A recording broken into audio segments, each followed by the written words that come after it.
All welcome all the delegates।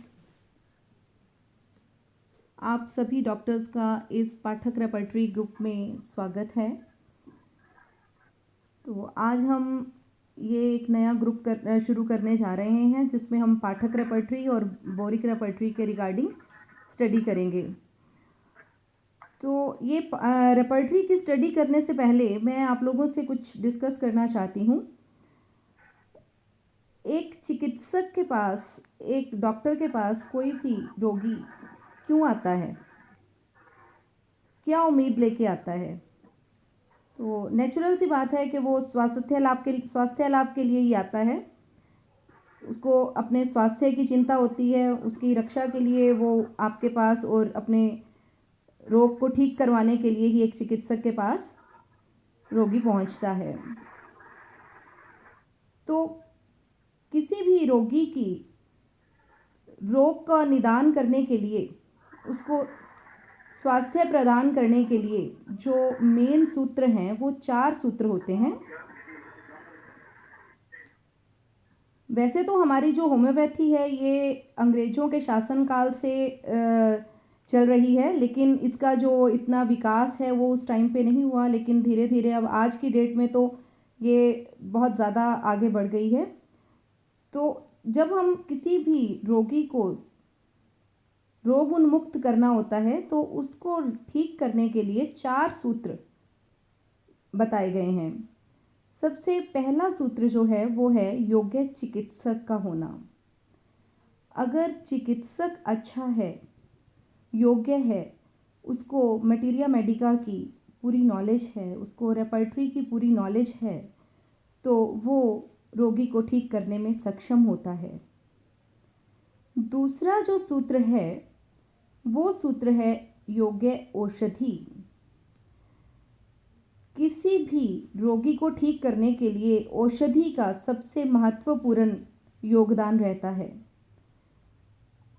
एक doctor एक बिल्कुल सही मेडिसिन तक पहुंच जाता है, एक सही औषधि तक पहुंच जाता है, लेकिन वो जो दवाइयाँ यूज़ कर रहा है या वो जो औषधि यूज़ कर रहा है, अगर वो इतनी इफ़ेक्टिव नहीं है तो वो उसका रिज़ल्ट नहीं दे पाएगी जितना डॉक्टर ने उसको निकालने के लिए मेहनत की है।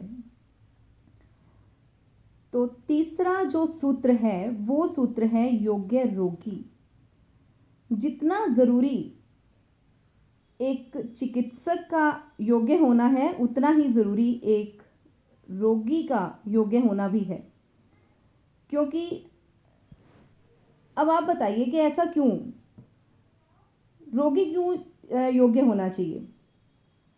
रोगी इसलिए योग्य होना चाहिए क्योंकि अगर वो आप दवाई दे रहे हो लेकिन वो रोगी उसको प्रॉपर तरीके से ले ही नहीं रहा है, जितना टाइम आप बोल रहे हो उतने टाइम वो दवाई को नहीं ले रहा, उसको प्रॉपर उतना लंबा टाइम नहीं ले रहा, तो वो दवाई उस पर असर नहीं करेगी। तो ये जो 3 सूत्र तो हो गए, एक तो योग्य चिकित्सक का होना किसी भी रोगी के ठीक होने के लिए, दूसरा जो सूत्र हो गया वो हुआ एक योग्य औषधि का होना। औषधि योग्य होगी, बिल्कुल ठीक होगी, अच्छी कंपनी की होगी, तो तभी वो अपना असर दिखाएगी। तो तीसरा सूत्र जो हो गया वो हो गया योग्य रोगी का होना। अब है एक चौथा सूत्र। चौथा सूत्र जो है वो सभी के लिए अनिवार्य नहीं है, लेकिन अगर आपके पास कोई बूढ़ा रोगी आता है, ओल्ड एज का रोगी आता है, या आपके पास कोई बच्चा आता है बीमार, तो उसके ट्रीटमेंट के लिए ये चौथे सूत्र की हमें ज़रूरत पड़ती है। तो ये चौथा सूत्र क्या है? ये है केयर टेकर। तो किसी भी रोगी को ठीक करने के लिए उसका केयर टेकर भी अच्छा होना बहुत ज़रूरी है।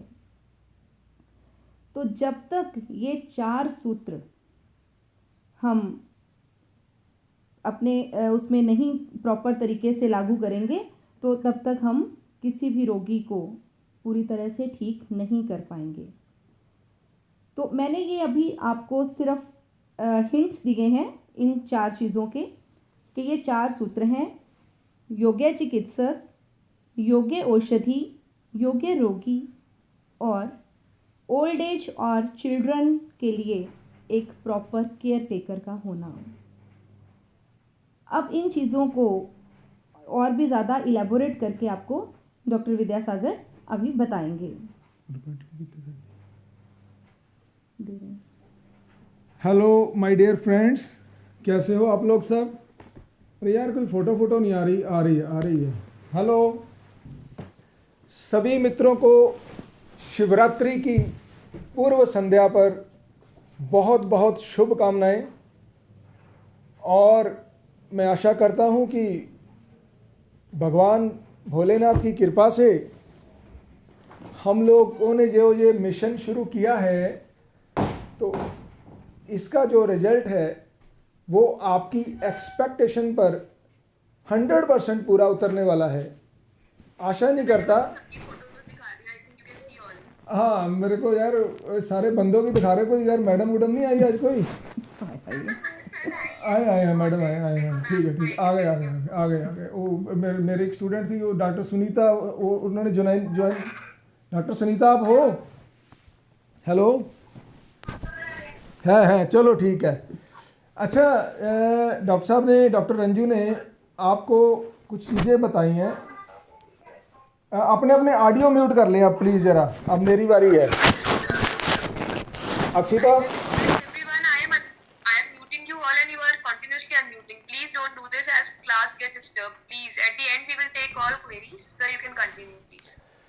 और मुझे ये देखकर बहुत ही हर्ष हो रहा है। मैं अपने आप को बहुत फॉर्च्यूनेट महसूस कर रहा हूँ कि डॉक्टर बीना गुप्ता, डॉक्टर सुभाष चंद्र आहूजा, डॉक्टर मुनीश सब्बरवाल, ये मेरे सीनियर और मेरे रिस्पेक्टेड डॉक्टर्स इस मीट में जिनको मैं देख रहा हूँ, और भी मेरे सीनियर्स डॉक्टर होंगे।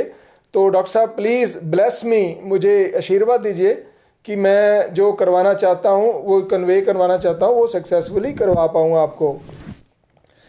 तो मैं आज ये कोर्स जब शुरू कर रहा हूँ शिवरात्रि की पूर्व संध्या पर भगवान भोलेनाथ की कृपा से, तो आपको 4 चीज़ें सबसे पहले याद रखनी है। रिपर्टरी तो हम सीखेंगे, रिपर्टरी को हम सीखेंगे, लेकिन पहले आपने 4 सूत्र याद रखने हैं। और ये जो 4 सूत्र हैं ये मैं रोज़ आपसे पूछूंगा। जिस दिन भूल गए फिर मत बोलना।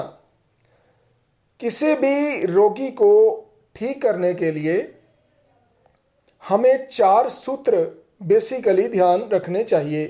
पहला सूत्र डॉक्टर रंजू ने बताया है योग्य चिकित्सक, दूसरा सूत्र बताया है योग्य औषधि, तीसरा सूत्र बताया है योग्य रोगी, और चौथा केयर टेकर। चौथे में थोड़ा ऐड कर लें, केयर टेकर में थोड़ा सा ऐड कर लें, वो है योग्य लेबोरेटरी। अरे यार, लैब की रिपोर्ट सही आएगी तभी तो आपको पता चलेगा ना कि आपका पेशेंट ठीक है या नहीं है। अगर रिपोर्ट ही गलत आ गई तो हम लोगों को डिपेंड करना पड़ता है। तो ये जो 4 सूत्र हैं, योग्य चिकित्सक क्या है? हमारे माननीय डॉक्टर हैनेमन ने चिकित्सक के कुछ गुण ऑर्गेनन में लिखे हैं, तो मैं उस पर ज़्यादा नहीं जाऊंगा। जो नहीं लिखे हैं गुण, जो हमारे भारतीय चिकित्सकों ने, हमारे महर्षियों ने चिकित्सक के जो गुण हमें लिखाए हैं, उन गुणों में कुछ गुण मैं आपको बताता हूं जो चिकित्सक में होने चाहिए, जो ऑर्गेनन में नहीं दिए हैं। ठीक है, ऑर्गेनन में इसलिए नहीं दिए क्योंकि ऑर्गेनन जो है वो पश्चिम की परंपरा है, वहाँ से आई है। हमारी जो भारतीय चिकित्सा पद्धति है, हमने भी चिकित्सक के गुणों को पढ़ा है, जाना है। तो चिकित्सक का पहला गुण, अगर मैं धृष्टता कर रहा हूँ क्योंकि मेरे सीनियर्स डॉक्टर्स हैं, बहुत सारे बैठे हैं, उनके सामने ऐसा बोलना मेरी धृष्टता है, लेकिन जूनियर्स भी हैं, तो जूनियर्स के लिए हाथ देखिए, अपना हाथ दिखाइए। सभी मेरे को अपना हाथ दिखाइए, राइट हैंड दिखाइए। तो ये हाथ जो है इसमें बहुत कुछ है। एक योग्य चिकित्सक का हाथ यशस्वी होना चाहिए। यशस्वी मीन्स फुल ऑफ ब्लेसिंग्स। जब भी आपके पास पेशेंट आता है तो आपको अपने मन से, अपने दिल से उसके प्रति एक ऐसा भाव रखना चाहिए कि आपके अंदर करुणा हो, जिसको हम बोलते हैं यशस्वी। तो चिकित्सक का जो हाथ है वो यशस्वी होना चाहिए। यशस्वी कैसे होगा, कब होगा? जब आप लोग अपने प्रोफेशन के प्रति 100% ईमानदार होगे और एक नैतिकता के तौर पर, एक ह्यूमन बीइंग के तौर पर भी जो चिकित्सक है वो एक ऐसा पर्सनैलिटी होना चाहिए कि जिसके कहने मात्र से ही रोगी को आधा आराम आ जाए कि जा तू ठीक हो जाएगा। देखा ना आपने, मेरे टीचर हैं डॉक्टर एक NC चटर्जी हैं, हमने उनसे सीखा है बहुत कुछ। तो मैंने आगे भी आपको बताया था, केस आया उनके पास ल्यूकोड्रमा का। अरे 5 साल हो गई सर मैं दवाई खाते हुए, मुझे आराम ही नहीं आ रहा। और मैंने अपने घर वालों को बोला मुझे डॉक्टर चटर्जी के पास ले जाओ, मुझे वहीं से आराम आएगा। और आज ये ले आए हैं और मुझे पता है मुझे आराम आ जाएगा। और डॉक्टर चटर्जी ने कहा जा बेटा ये ले दवाई और तू ठीक हो जाएगी।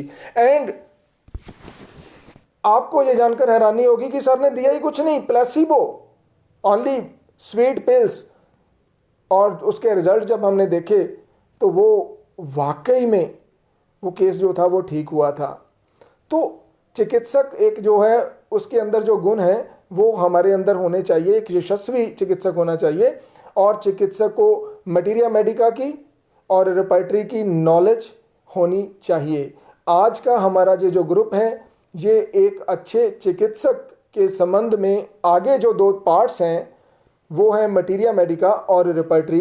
तो हमारा आज का जो टॉपिक है वो है रेपर्टरी। मेरे देखे रेपर्टरी का मतलब है पाठक की रेपर्टरी। तो जब भी मैं इस कोर्स में रेपर्टरी की बात करूंगा, अनलेस एंड अनटिल मैं कोई नाम ना लूं किसी रेपर्टरी का, तो आप लोग उस रेपर्टरी को पाठक की रेपर्टरी ही कंसिडर करना, क्योंकि मेरे लिए और कोई रेपर्टरी है ही नहीं है। 99% मैंने पाठक यूज़ की है, 1% मैंने बोरिक की यूज़ की है। तो वो 1% भी मैं आपको करवाऊंगा, पहले हम 99% की बात कर लें। तो एक चिकित्सक को ठीक करने के लिए, हमें किसी को ठीक करने के लिए 4 हमने चीज़ों का लिखा है, योग्य चिकित्सक, योग्य औषधि, योग्य रोगी और लास्ट में जो उसका केयर टेकर, और उसके साथ आपने ऐड कर ली लेबोरेटरी। ये 4 चीज़ें अगर आपके पास हैं तो क्या होगा ये हम अब डिस्कस करेंगे। यहाँ तक अगर किसी को कोई पूछना है तो वो नोट कर लें, बाद में हम इसको डिस्कस करेंगे। चलें आगे अब। चलो, बीच बीच में ऐसे मीठी सी आवाज़ आती रहे तो मेरा हौसला बढ़ा रहता है। हाँ सर, आती रहती है। ठीक है, तो हम अब बात करते हैं रेपर्टरी की। तो रेपर्टरी का मीनिंग है यह रेपर्टरी। अब ये रेपर्टरी ही क्यों? आज के समय में चिकित्सकों के पास भी इतना समय नहीं है और रोगी के पास भी इतना समय नहीं है कि हम घंटों तक बड़ी बड़ी किताबों के ऊपर अपना माथा मारें, जबकि हमारे पास छोटी चीज़ अवेलेबल है, सूक्ष्म चीज़ अवेलेबल है।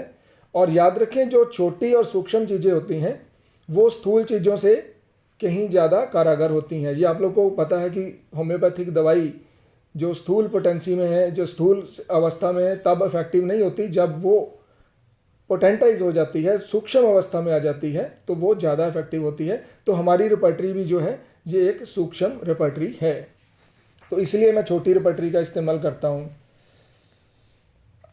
अब हमारा कोर्स शुरू होता है रेपर्टरी का। रेपर्टरी को या इवन मटीरिया मेडिका को इस्तेमाल करने के लिए बेसिकली 4 प्रिंसिपल्स हैं, 5 हैं, 5वां इतना इम्पोर्टेंट नहीं है। तो किसी भी रेपर्टरी के लिए, यहाँ मैं अकेली पाठक की बात नहीं कर रहा, मेरे बहुत सारे मित्र हैं जो दूसरी रेपर्टरीज के प्रति बहुत ज़्यादा फैमिलियर हैं, तो उनके लिए भी रेपर्टरी को इस्तेमाल करने के 4 सूत्र होते हैं। ये 4 सूत्र अगर आपने समझ लिए तो समझ लीजिए आप रेपर्टरी के मास्टर हो गए। मैं एक ऐसा टीचर हूँ जो मैं ये नहीं बताता कि मैं क्या करता हूँ या कैसे मरीज ठीक करता हूँ, मैं आपको ये बताता हूँ कि आपने कैसे करना है, क्योंकि मैं तो अपने क्लिनिक पर करता हूँ, मैं आपको दिखा दूंगा मैंने ये केस ठीक किया है, तो उससे आपका कोई फ़ायदा होने वाला नहीं है। आप करोगे तभी फ़ायदा होगा। और ये जो आर्ट है, ये ऐसे ही कन्वे नहीं कर सकता मैं कि 2+2 तो आप 4 सभी याद कर लो, नो। इसके लिए एक तकनीक है, उस तकनीक को सीखने के लिए बेसिक सूत्र हैं। तो पहला सूत्र नंबर 1, किसी भी रिपर्टरी को इस्तेमाल करने के लिए 4 सूत्र कौन कौन से हैं? पहला सूत्र कॉज, कॉज मीन्स कारण, लिख लीजिए। पहला सूत्र है कारण। दूसरा सूत्र है कनकॉमिटेंट। तीसरा सूत्र है मोडालिटी। फाइनल चौथा सूत्र जो है वो है एडजेक्टिव। एडजेक्टिव समझते हो, विशेषण। मैं ये सारे सूत्र आपको बहुत डिटेल में करवाने वाला हूं। और पांचवा सूत्र ब्रैकेट में लिख लीजिए, काम आता है कभी कभी, वो है सेंसेशन। तो आई होप कि मैं क्या करवाने जा रहा हूं, बहुत सारे लोग अब समझ गए होंगे कि मैं यहां से क्यों शुरू कर रहा हूं और आपको मैंने ये सूत्र क्यों बताए। पहला सूत्र है कारण। माय डियर फ्रेंड्स, जितने भी रिस्पेक्टेड डॉक्टर्स, मेरे कलीग्स, मेरे हम उम्र और मेरे जूनियर्स बैठे हैं, तो याद रखिए, इस यूनिवर्स में, मैं पृथ्वी की बात नहीं कर रहा, आपके शहर की बात नहीं कर रहा, इस यूनिवर्स में कुछ भी बिना किसी कारण के घटित नहीं होता। आई थिंक आप लोग मेरे से एग्री करते हो। एम आई राइट? इस दुनिया में, इस यूनिवर्स में कोई भी ऐसी हाँ, कोई भी ऐसी घटना नहीं है जो बिना कारण से घटित होती हो। हाँ, ये बात अलग है कि उस घटना का कारण मानवीय बुद्धि, हम लोगों की जो बुद्धि है ना, उसकी एक लिमिट है, हम उड़ान कहाँ तक भर सकते हैं। हो सकता है कि हमारी बुद्धि को वो चीज़ दिखाई नहीं पड़ती, लेकिन इस यूनिवर्स में एक पत्ता भी बिना कारण से नहीं हिल सकता। तो फिर बीमारी बिना कारण से नहीं आ सकती। हर बीमारी किसी न किसी कारण की वजह से ही आती है, और हर बीमारी को ठीक करने के लिए हमें जो चिकित्सा के पहले 4 सूत्र डॉक्टर रंजू ने बताए थे, अगर वो 4 सूत्र किसी रोगी के लिए अवेलेबल होते हैं तो वो रोगी ठीक हो जाता है। मेरी एक एक बात ध्यान से सुनिएगा। ये फिलॉसफी जो मैं फर्स्ट डे आपको बता रहा हूँ, ये सारी रिपर्टरी में आपके काम आएगी और सारी उम्र आपके काम आएगी। ये किसी ने आपको नहीं बताई, मेरे को भी किसी ने नहीं बताई। मेरे को परमात्मा ने एक क्वालिटी बख्शी है कि जब मैं बैठता हूँ शांत, तो मेरे दिमाग में अपने आप ही ऐसी जो चीज़ें आ जाती हैं। अब मैं जो बोल रहा हूँ, मैंने इसकी तैयारी नहीं की है, वो परमात्मा मेरे मुंह से बुलवा रहा है आपके लिए, तो इसको ध्यान से नोट कर लीजिएगा। मैंने बोला किसी चिकित्सक को ठीक करने के लिए अपने रोगी को 4 चीज़ें चाहिए। आप एक सवाल पूछो मेरे से, Akshita, are you with me? Yes, I am with you. आप एक सवाल पूछो कि सर, जो आपने 4 चीज़ें बताई हैं, अगर ये 4 चीज़ें किसी व्यक्ति को मिल जाएं तो क्या हर रोगी ठीक हो जाएगा? मैं आपसे पूछता हूं, डॉक्टर साहब आप बताइए, क्या ये 4 चीज़ें अगर हर रोगी को मिल जाती हैं, योग्य चिकित्सक मिल गया, आपने योग्य औषधि मंगवा ली बहुत अच्छी कंपनी की, और आपका रोगी आपका कहना मान रहा है, और उसके आसपास के लोग उसकी केयर कर रहे हैं, और लेबोरेटरी वाले उसकी रिपोर्ट बिल्कुल सही दे रहे हैं, तो क्या हर रोगी ठीक हो जाएगा? Yes, sir, हो तो जाना चाहिए, बट लेकिन एनवायरनमेंट भी मैटर करेगा, I think so, where he doctor साहब मेरी एक बात सुनिए, मैंने ना अखबार पढ़ी थी पीछे कुछ साल पहले। भारत में एक बहुत मशहूर लीडर थी जयललिता, सुना ना आपने?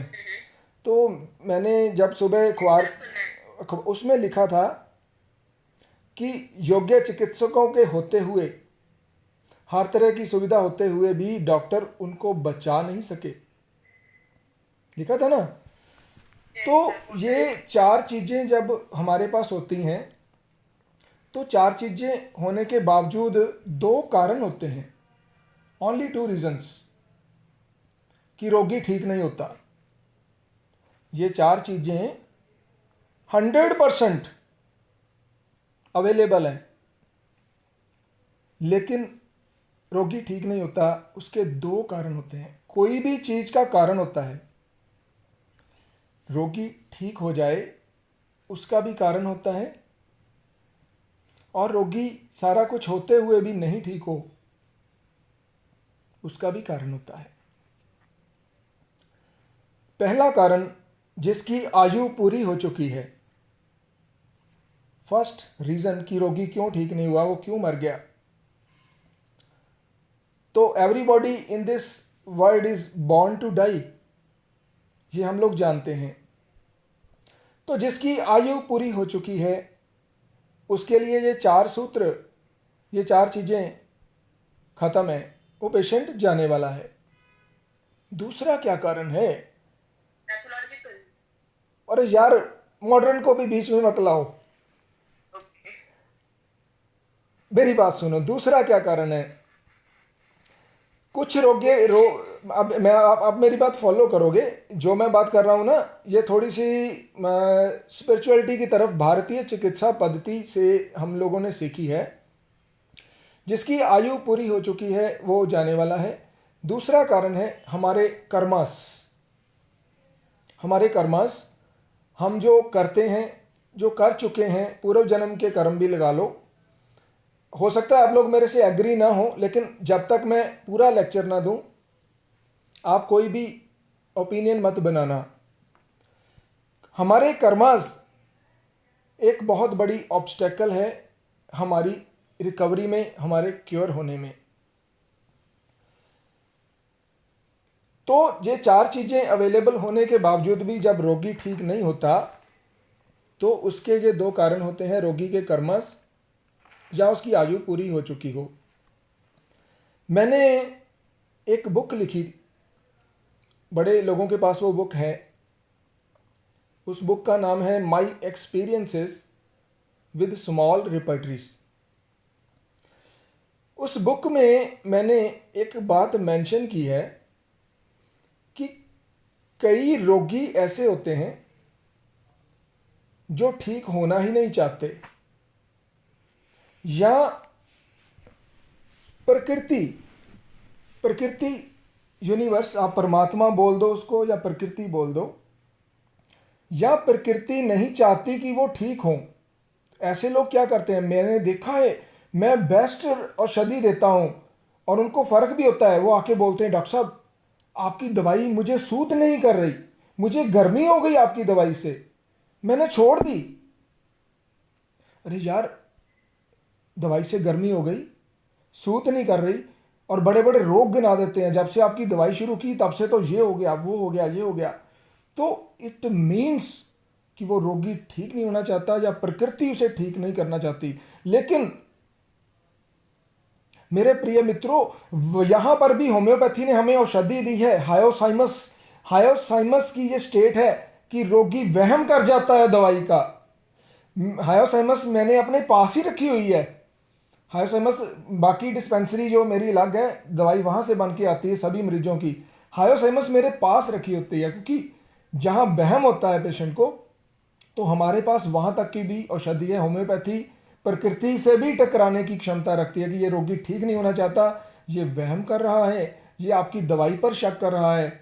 बहुत अच्छी औषधि दी है, फिर भी हम उसको इस मौके पर एक डोज हायोसाइमस की देते हैं। तो आगे रुब्रिक आएगा रेपर्टरी में, आगे एक रुब्रिक आएगा जिस रुब्रिक में लिखा है कि रोगी अपनी हर बीमारी के लिए दूसरे को ब्लेम करता है। हर बीमारी के लिए दूसरे को, दूसरी चीज को ब्लेम करता है, ये हायोसाइमस है। ये साथ साथ ना मटीरिया मेडिका भी चलेगा। मटीरिया मेडिका मेरा फेवरेट सब्जेक्ट है, इवन रिपर्टरी से ज़्यादा। तो आप लोगों को मैं मटीरिया मेडिका की बहुत सारी टिप्स दूंगा बीच बीच में जो आपके काम आएंगी। हायोसाइमस का रोगी दूसरे पर शक करता है, और इससे विपरीत इसके विपरीत ओपियम का जो रोगी है वो अपने आप पे शक करता है। उसको कोई भी दिक्कत होती है तो उसको ये लगता है कि इसका कारण मैं खुद हूँ, मेरी बीमारी का कारण भी मैं खुद हूँ। ठीक है, तो जहां रोगी कहे कि डॉक्टर साहब मुझे himself for his follies, as हाँ the हाँ opium में blames himself for his follies. हाँ, यस यस यस यस। तो ओपीएम हर बीमारी के लिए, हर कंडीशन के लिए, बीमारी के लिए नहीं, वो अपने जीवन में होने वाली प्रत्येक नकारात्मक अवस्था के लिए अपने आप को ही दोषी मानता है। और हायोसाइमस का जो पेशेंट है वो दूसरे को ब्लेम करता है। तो ये हम रिपर्टरी के सूत्र पर वापस आते हैं कि रोगी को आराम कब नहीं आता। चिकित्सा के चारों सूत्र, चारों जो अंग हैं, इनको हम अंग बोलते हैं। चिकित्सा के 4 अंग हैं, तो 4 अंग मौजूद रहने पर भी रोगी मर जाता है, रोगी को आराम नहीं आता। तो मैं बता रहा था कि उसका जो कारण है वो पूर्व कर्म, इस जन्म के कर्म और पेशेंट की आयु का पूरा हो जाना होता है। यहाँ तक आपको समझ लग गई, ठीक है। 4 अंग भी आपको चिकित्सा के पता लग गए, लेकिन ये बात पक्की है कि अगर ये 4 अंग जो आपके पास मौजूद हैं चिकित्सा के, ये चारों चीज़ें, तो जितने भी क्योरेबल डिजीजेज हैं, जितने भी साध्य रोग हैं, वो सब ठीक हो जाएंगे। मैं अपने स्टूडेंट्स को बहुत देर से 2014 में मैंने टीचिंग शुरू की थी ऑनलाइन, तो मैं शुरू से ही अपने स्टूडेंट्स को ये बोलता रहा हूँ कि आप लोग ना इनक्योरेबल केस की तरफ ध्यान कम दो, आप लोग क्योरेबल केस की तरफ ध्यान ज़्यादा दो। क्योंकि जो डॉक्टर एक सिंपल जुकाम, बुखार, खांसी, ब्रोंकाइटिस का केस इजीली ठीक नहीं कर सकता ना, तो वो बड़े रोगों की जब बात करता है तो वो जचती नहीं है। आपके पास कोई बड़ा बीमारी आ जाए, आप बोलेगे हम ये ठीक कर देंगे। अक्सर होम्योपैथ्स में ये थोड़ी प्रॉब्लम है, हम बड़ी बीमारियों की बात बहुत करते हैं, लेकिन जब छोटी बीमारी का केस आता है ना तो फिर प्रॉब्लम आती है। तो पहले अगर आप 24 घंटों में बुखार नहीं उतार सकते, अगर आप 4 घंटे में ब्रोंकाइटिस को रिलीफ नहीं दे सकते, तो फिर आगे की बात आप मत कीजिएगा। तो क्योरेबल डिजीजेस को हमने उठाना है पहले रेपर्टरी में से, वहाँ पर ज़्यादा फोकस करना है। तो इनक्योरेबल को तो प्रकृति भी सपोर्ट नहीं करती, ठीक है। मैं ये नहीं कहता कि उनको आपने छोड़ना है, उसकी टेक्निक मैं आपको बताऊंगा। क्रॉनिक में क्या करना है, एक्यूट में क्या करना है, ये मैं आपको टेक्निक बताऊंगा रेपर्टरी की पूरी। आप जुड़े रहिए पूरे 15 लेक्चर्स। तो हम लोग अब आते हैं, 4 अंग आपने चिकित्सा के लिख लिए हैं, और अब आपने 4 सूत्र भी लिख लिए। कॉज, अक्षिता बताओ कौन कौन से 4 सूत्र हैं रेपर्टरी मटीरिया मेडिका को इस्तेमाल करने के लिए, जल्दी बताओ। Cause, concomitant, modality and adjective. और 5वां? पांचवा हमारा sensation. ठीक है। अब सारी रेपर्टरी इन्हीं 5 चीज़ों के ऊपर चलेगी। हमारी रेपर्टरी कॉज से भरी पड़ी है। हमारी जो पाठक की रेपर्टरी है इसमें बहुत सारी कॉजेज हैं। पाठक की रेपर्टरी में 1100 से ज़्यादा कंकॉमिटेंट सिम्टम हैं, 1100 से ज़्यादा कंकॉमिटेंट सिम्टम्स हैं। मोडेलिटीज़ सारियाँ हैं, सारी मोडेलिटीज़ हैं, और बहुत सारे एडजेक्टिव रूब्रिक्स हैं, और लगभग 23 टाइप्स ऑफ सेंसेशंस जो हैं ये पाठक की रेपर्टरी में है। कैंट की रेपर्टरी में 25 टाइप्स है आई थिंक। कंप्लीट रेपर्टरी में more than 35 types of approximately sensations हैं। तो हमारी रेपर्टरी में 23 के लगभग सेंसेशंस पड़ी हैं। तो अब कॉज पर हम आते हैं। कॉज का क्या रोल होता है और कॉज को हमने कैसे कंसिडर करना है। 2 मिनट के लिए डॉक्टर रंजू आपको बताएंगी कॉज के बारे में कि डॉक्टर प्रीफेस में डॉक्टर साहब ने, पाठक ने क्या लिखा है और हम कॉज को कैसे लेते हैं। डॉक्टर रंजू।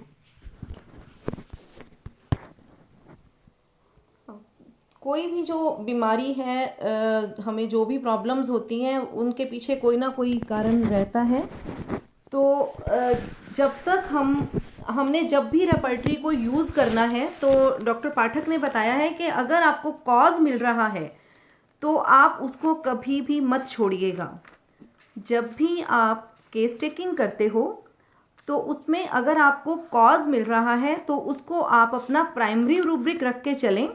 तो अगर अगर कॉज नहीं मिलता फिर उसके बाद आगे प्रोसीड करें, लेकिन सबसे पहले जो है, अगर आपको कहीं भी कोई भी कॉज, चाहे वो उसके इमोशन से रिलेटेड हो, उसकी फिजिकल प्रॉब्लम से रिलेटेड हो, किसी भी चीज़ से रिलेटेड कोई भी आपको कॉज मिलता है तो वो कॉज आपका प्राइमरी रूब्रिक रहना चाहिए।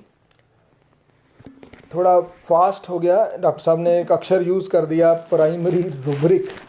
तो वहाँ पर आते हैं। सबसे पहले डॉक्टर पाठक ने लिखा है, in every case try to find the evident cause of the sickness. तो एविडेंट अक्षर याद रखना है, कॉज को ज़बरदस्ती इंक्लूड नहीं करना। मैं आपको भी केस के माध्यम से भी बताता हूँ कहाँ फेलर होती है। तो एक्यूट में तो कॉज हमें बहुत मिलती है और कॉज का ज़्यादा इम्पोर्टेंस एक्यूट में ही रहता है। ऑफ कोर्स क्रॉनिक डिजीज़ भी कॉज के कारण होती है, और ध्यान रहे हमारी ऑर्गेनन में जो कॉज दी है, मेंटेनिंग कॉज, एक्साइटिंग कॉज, मैं उस कॉज की बात नहीं कर रहा, उस कॉज की बात कर रहा हूँ जो डॉक्टर पाठक ने अपने प्रीफेस में मेंशन किया है कि बीमारी होने का कारण क्या हुए, पेशेंट को बीमारी हुई कैसे, और उस कॉज को आपने पकड़ने की कोशिश करनी है। डॉक्टर साहब, मैंने आपको बताया कि हर चीज़ कॉज के कारण ही होती है और दुनिया में कोई भी बीमारी ऐसी नहीं है जो बिना कारण की होती है, ये तो पक्का है। तो फिर क्या हर केस में हमें कॉज पर फोकस करना होगा? डॉक्टर अक्षिता, मैंने आपको बोला So I think कि दुनिया में कॉज के बिना कुछ नहीं होता और बीमारी भी कॉज के बिना नहीं होती, तो क्या हर केस में हमें कॉज को कंसिडर करना होगा? so if available we should take, नहीं है तब तो फिर अलग बात हो गई। मैंने ये भी बात बोली है कि नहीं तो मतलब ही नहीं है कारण। आज जो हम ग्रुप कर रहे हैं ये भी बिना कारण से नहीं है, इसका भी कॉज है, मल्टीपल कॉज है। Then Yes. मैंने आपको ये बोला है कि ह्यूमन माइंड, हमारी मानवीय बुद्धि कॉज को पकड़ने के लिए किस हद तक सक्षम है, उस हद तक हमें कॉज को पकड़ना है। अब मैंने तो आपको यही बोला कि हमारे शास्त्रों में लिखा है कि जो ल्यूकोड्रमा होता है, ल्यूकोड्रमा जिसको फलवहरी बोलते हैं, वो पूर्व जन्म कृत के कारण होता है, लिखा हुआ है शास्त्रों में। तो ये कॉज है, तो ये तो हमारी बुद्धि के परे है यार, इससे हमें क्या लेना देना। हमारी रिपर्टरी में तो ऐसा कुछ रूब्रिक ही नहीं है।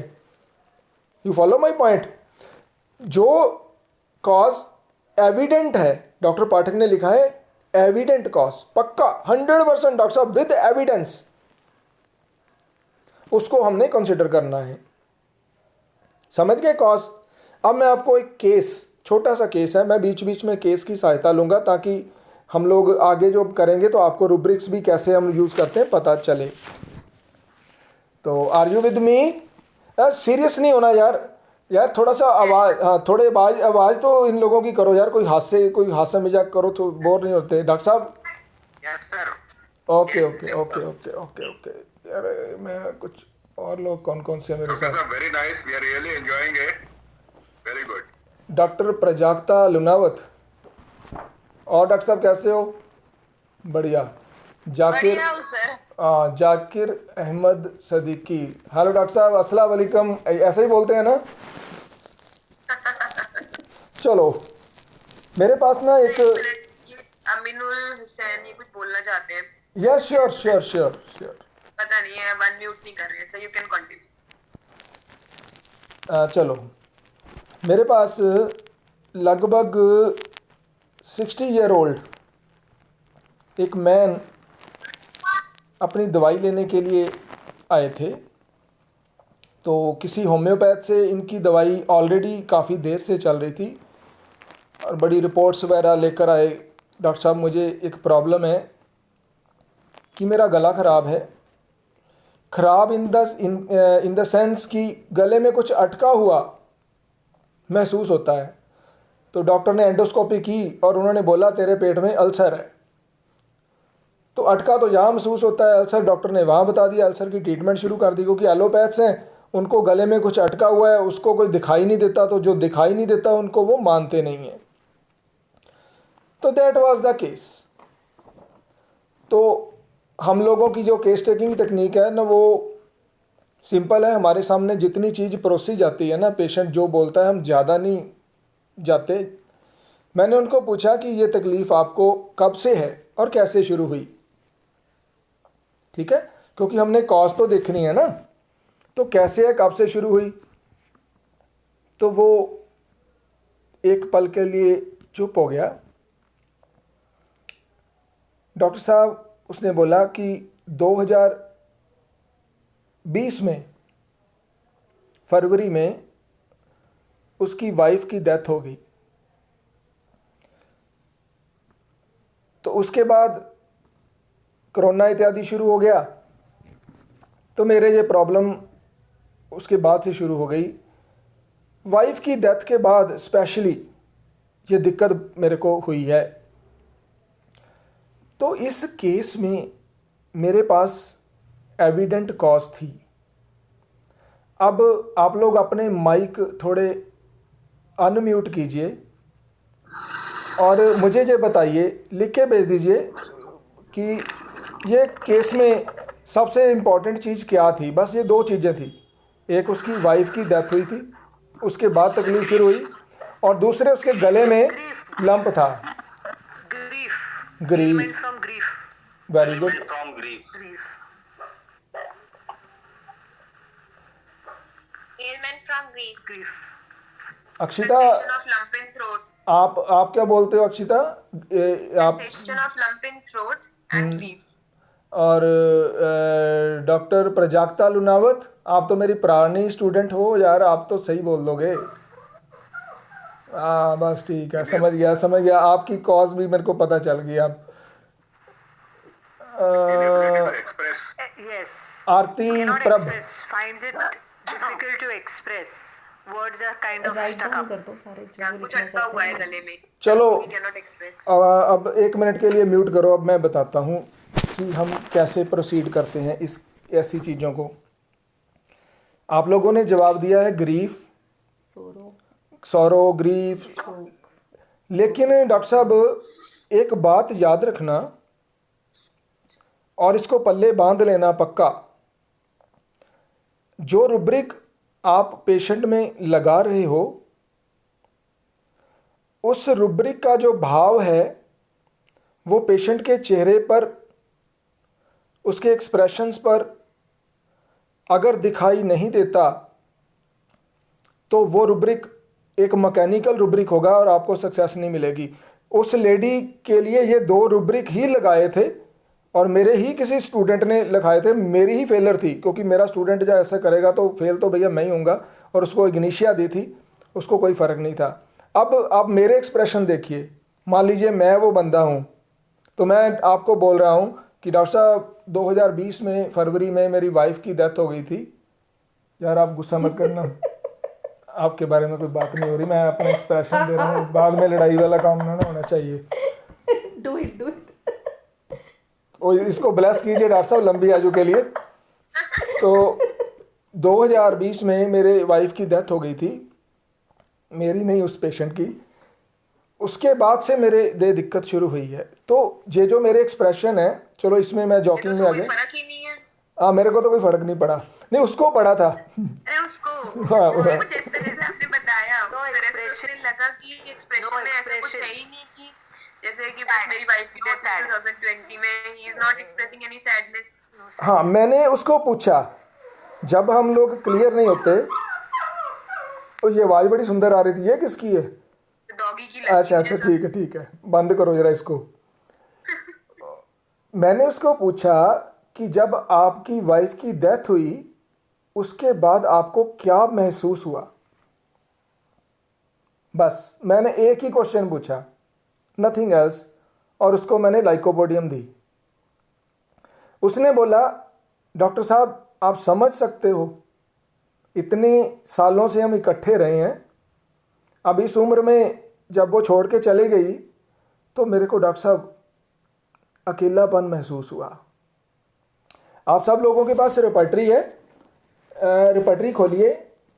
रिपर्टरी में एक रुब्रिक है, anybody can tell me the rubric?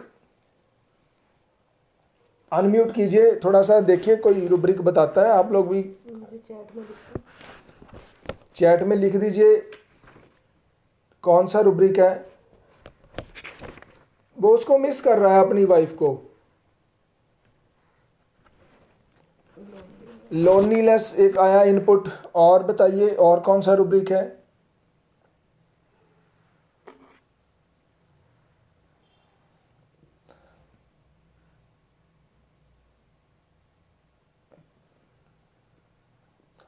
मैं आपको स्क्रीन दिखाता हूँ अपनी पाठक की रिपर्टरी की।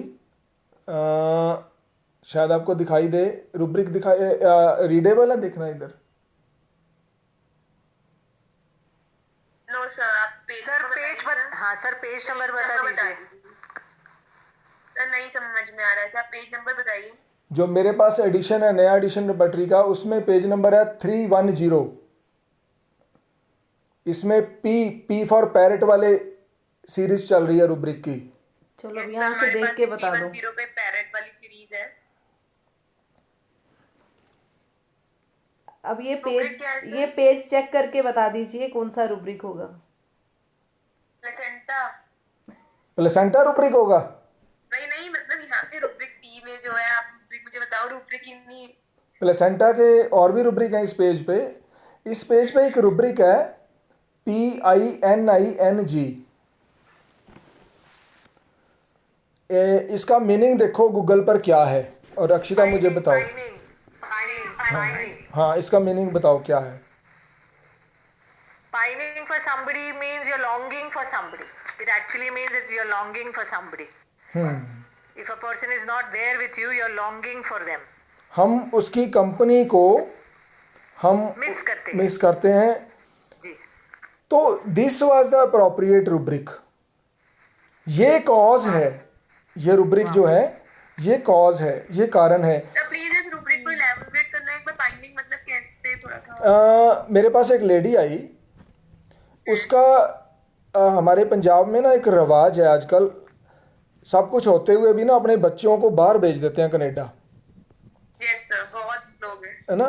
तो इस लेडी ने अपने 18-19 साल का लड़का, अकेला लड़का फैमिली का, और पढ़ाई में भी अच्छा, उसको कनाडा भेज दिया। उसको कनाडा भेजने के बाद से ये इतनी परेशान हो गई। हाँ बोलिए डॉक्टर तो साहब। आपस में बातें कर रहे हैं, आप प्लीज कंटिन्यू सर। उस बेटे को कनाडा भेजने के बाद ये मेरे पास आई अपने माइग्रेन के इलाज के लिए। तो मैंने इसको पूछा कि तेरे को क्या बॉदर करता है, तेरे को क्या परेशानी है? कहती डॉक्टर साहब अपने फूलों जैसा बच्चा, अपने जिगर का टुकड़ा, और उसकी आंखों में आंसू थे। डॉक्टर साहब वो मैंने बाहर भेज दिया, वो मैंने बाहर भेज दिया। तो उसके बाद से मैंने कहा आप फील क्या करती हो, क्या होता है? तो घर में जब त्यौहार होता है, अरे आप उसकी छोड़िए, मेरी बात सुनिए, पेशेंट को छोड़िए। मैंने भी ये मिस्टेक की, मैंने भी अपने बेटे को कनाडा भेज दिया। पंजाब में सब है तो हम भी बीच में ही है ना। अब मैंने बुला लिया वापस, अब उसकी BHMS में एडमिशन होने वाली है।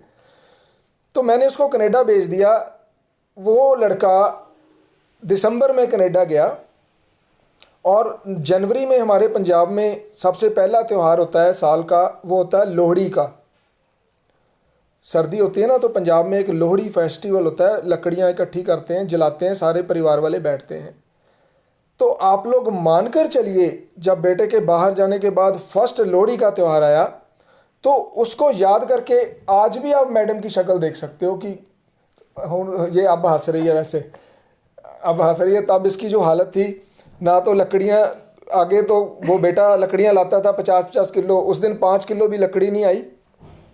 तो उस त्यौहार को अब मेरे को आगे बताने की ज़रूरत नहीं है आप लोगों को। आई थिंक आप मेरा पॉइंट समझ गए कि Yes, sir. It's सा- basically because of broken heart, no? You mean to say? No doctor साहब, broken heart is something else. Pining होता है जब आप किसी को longing. मिस करते That's हो। why I said longing and missing a person. Yes, इसको सीधा याद रखो, किसी को मिस करना, किसी आपके कोई आपसे दूर चला जाए, जो दूर चला जाता है वो घर को मिस करता है, तो वो होम सिकनेस होती है। Correct. जिसका जाता है घर से, वहाँ की जो स्थिति है घर में बैठे हुए की, वो पाइनिंग होती है।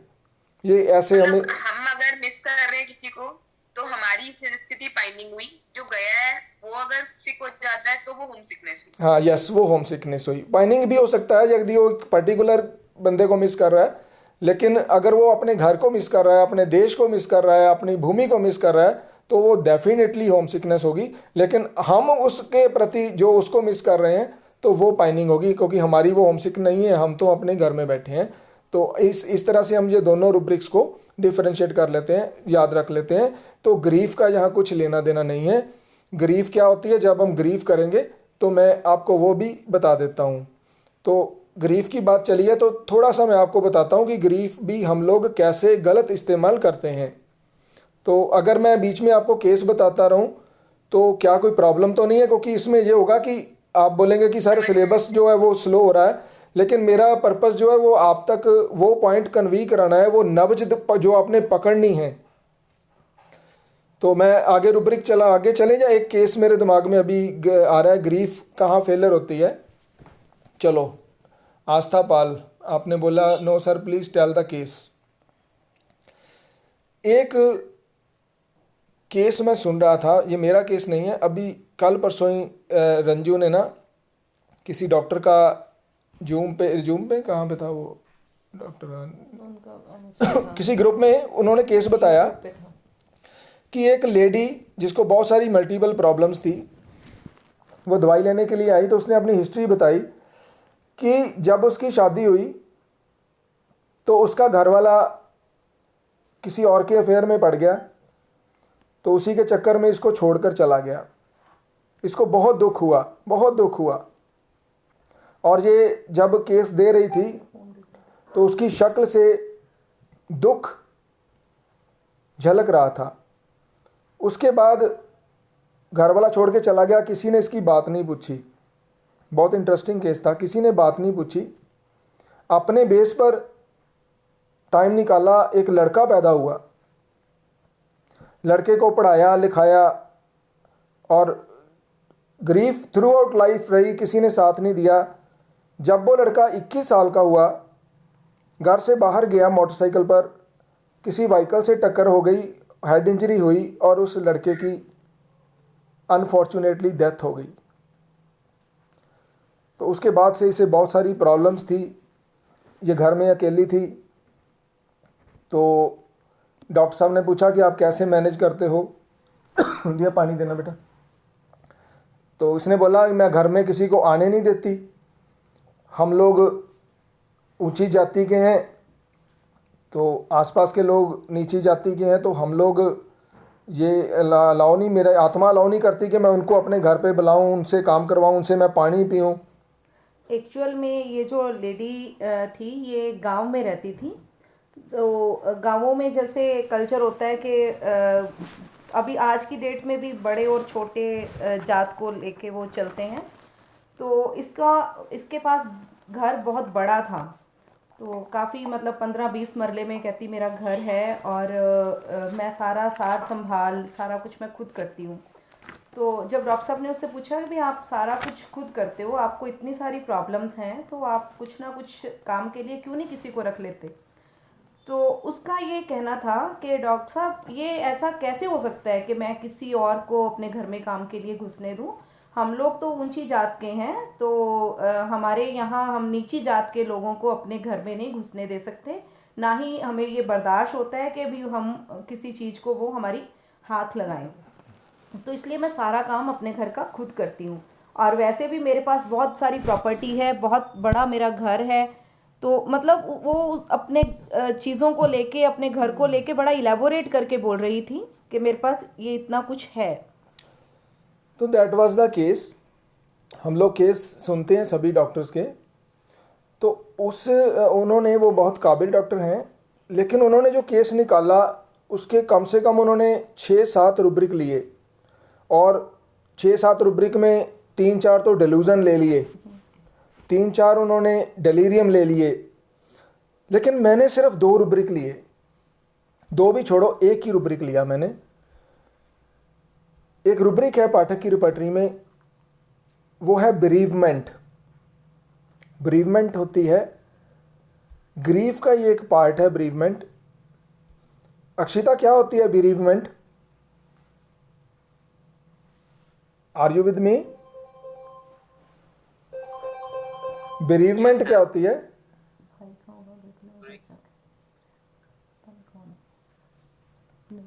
When somebody passes away, then you are bereaved. तो फिर So, that is what bereaved is. That somebody is passed away. So It is more deeper than grief ना, more कैसे? deeper than grief होता है ये। जैसे grief की और बिल्कुल deep sense of grief होती है basically। डॉक्टर आस्था, आप बताइए।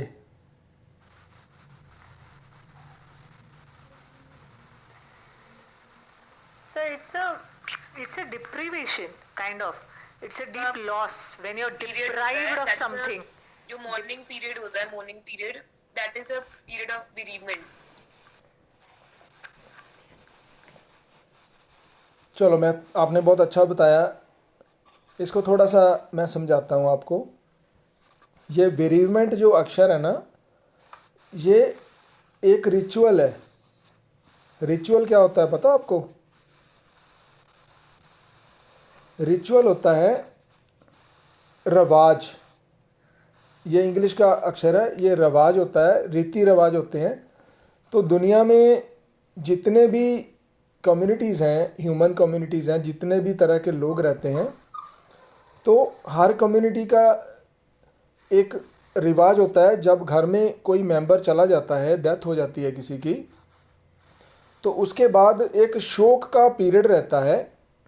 जैसे हिंदुओं में 13 दिन का शोक होता है, उस 13 दिन में कुछ नहीं किया जाता, तो उस पीरियड को बेरीव्ड पीरियड कहते हैं। मतलब कि उस रिचुअल को, उस रिवाज के मुताबिक वो जो गम है, वो जो हमारा चला गया क्लोज वन, उसके प्रति जो हमारा गम है, उसको हम चाहते हुए या ना चाहते हुए महसूस करते हैं। कई बार कोई ओल्ड एज का चला जाता है तो इतने गम वाली बात होती भी नहीं है, लेकिन हमें रिवाजवश सोसाइटी के लिए उस 13 दिन के लिए हमें वो सारा कुछ मैनेज करना पड़ता है। तो बेसिकली तो ये एक ऐसा पीरियड होता है जब किसी के जाने के बाद हम ग्रीफ में रहते हैं। ध्यान से सुनिए, शोक में रहना। किसी के जाने के बाद जब हम शोक में रहते हैं, उस पीरियड को बेरीवमेंट वाला, बेरीव्ड पीरियड बोलते हैं। अब होता क्या है, हमारी होम्योपैथी में ये अक्षर कैसे आ गया? जब हम शोक में जाते हैं 13 दिन के लिए या 5 दिन के लिए या 4 दिन के लिए, अपनी अपनी रिवाज के अनुसार। अब मान लीजिए 13 दिन के लिए कोई शोक में गया, अब 13 दिन बाद वो ग्रीफ ख़त्म होनी चाहिए, लेकिन 14वें दिन या 15वें दिन एक और गया, दूसरी डेथ हो गई, आसपास हो गई, तो वो ग्रीफ का पीरियड अगेन शुरू हो गया। अब वो निकला तो तीसरी अगेन फिर घटना हो गई। तो दैट इज़ वाई अम्ब्राग्रेसिया लिखी है डॉक्टर पाठक ने। बेरीवमेंट में अम्ब्राग्रेसिया और प्लेटिना 2 दवाइयाँ हैं। तो अगर आप डॉक्टर पाठक का मटीरिया मेडिका, फील आया था जब मैम बोल रही थी ना कि हाथ नहीं लगाने दो, हाँ कि हाँ आई एम, मतलब जिस तरह से वो बोल रही थी, हॉटीनेस झलक रही थी उसमें, हाँ। एम्ब्रा का नहीं। तो ये वो अम्ब्रा नहीं है, वो प्लेटिना वो थी। प्लेटिना ही है। तो अम्ब्रा ग्रेसिया में डॉक्टर पाठक ने लिखा है कि फैमिली में एक के बाद एक के बाद एक जब डेथ होती रहती है तो वो व्यक्ति ग्रीफ को क्या बोला था आपने, शोक। शोक से निकल ही नहीं पाता।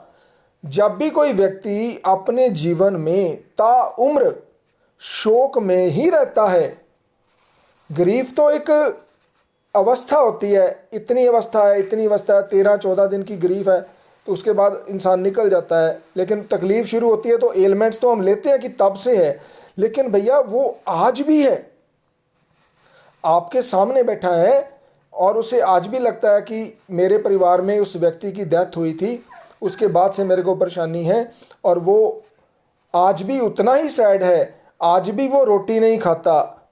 या आपने सुना कि कहते हैं कि डॉक्टर साहब जब इसकी घर में किसी की डेथ हुई तो ये रोया नहीं, ये ऐसे ही हो गया बिल्कुल, और तब से ये ऐसे ही है। तो वो स्टक हो गया, बेरीवमेंट जो ग्रीफ थी वो परमानेंट हो गई। तो bereavement is a grief that is permanent. Bereavement is a type of grief that is permanent, जिसमें व्यक्ति एक उसमें निकल ही नहीं पाता। तो उस लेडी का जो केस था, पहले हस्बैंड गया, छोड़ गया, फिर घर वालों ने सारा खराब कर दिया, उसका कोई साथ नहीं दिया, मुश्किल से अभी उस गरीब से निकलने वाली थी, उस रिचुअल से। कहने का मतलब कि वो जस्ट लाइक 13 दिन वो पूरे होने वाले थे, तो 14वें दिन में उसका बेटा भी चलता गया। तो उस चीज़ से वो निकली ही नहीं, और उसका जो एटीट्यूड था दूसरे को नीचा देखना, वो प्लेटिना थी। तो हमने प्लेटिना निकाली सिर्फ एक रुब्रिक से, तो डॉक्टर साहब ने भी प्लेटिना निकाली, लेकिन उनका तरीका थोड़ा लंबा हो गया। डेलूजन, डेलीरियम, तो वो मुझे पता नहीं, मैंने कभी डेलूजन यूज़ ही नहीं किया अपनी लाइफ में। तो इस तरह से जब हम कोई भी रुब्रिक उठाते हैं तो रुब्रिक जो है वो पेशेंट के भीतर आपको दिखाई पड़ना चाहिए, उसके जो एक्सप्रेशंस हैं पेशेंट के, उसके चेहरे पर वो दिखाई पड़ने चाहिए। कहते हैं ना कि फियर, तो फटाफट डॉक्टर रुब्रिक लेते हैं फियर, तो अरे भैया आपके पेशेंट के चेहरे पर फियर दिखाई भी पड़ना चाहिए। फ्राइटेंड अगर वो है तो फ्राइटेंड उसके एक्सप्रेशन होने चाहिए, ठीक है। यहाँ तक आपने मेरे को सुना है, लगभग 1 घंटा हो गया हमें शुरू किए हुए, तो यहाँ तक आपका कोई क्वेश्चन है जो जो मैंने बातें कही हैं उसमें से कोई डाउट है आपको?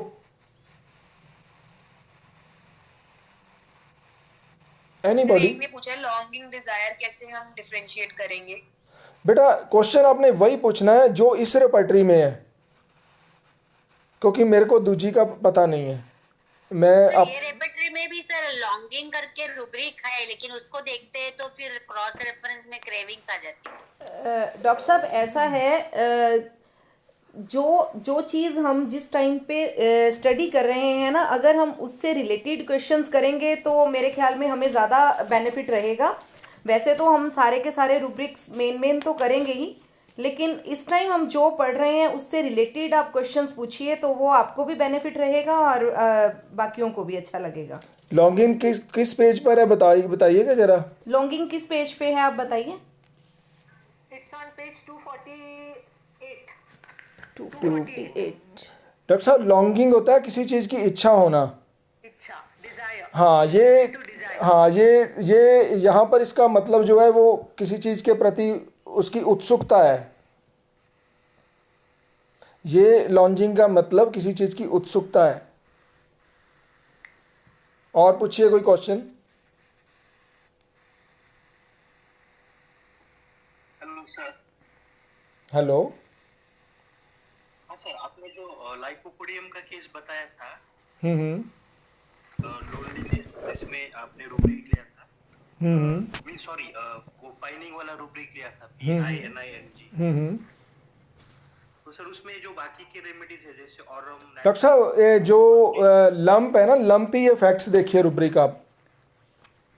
उसमें हमने एक रुब्रिक तो पाइनिंग लिया और सेकंड जो रुब्रिक है वो लंप, क्योंकि उसको थ्रोट में लंप की सेंसेशन थी ना, तो lump and lumpy effects rubric है 251 पेज पर।